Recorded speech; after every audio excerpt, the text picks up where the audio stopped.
can't drag or move media in Adobe Premiere Pro timeline.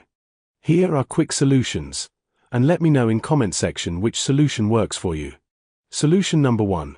Turn off these buttons in blue light and try if you can drag your media, otherwise try solution number 2.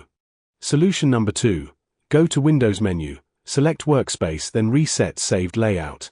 If this doesn't work for you, then proceed to solution number 3. Solution number 3. Import your media. Right-click and select New Sequence from Clip.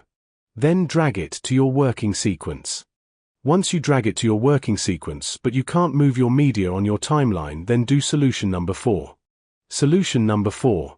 Try to reset your preferences. Hold down Alt, then open the app. This dialog box should appear. Make sure that Reset App Preferences is selected. Then click Continue. If this step doesn't work, then do solution number 5. Solution number 5. Restart or shut down your laptop or desktop. Your Adobe Premiere should be working properly at this point. If not, then do the solution number 6. Solution number 6. Uninstall and reinstall the app.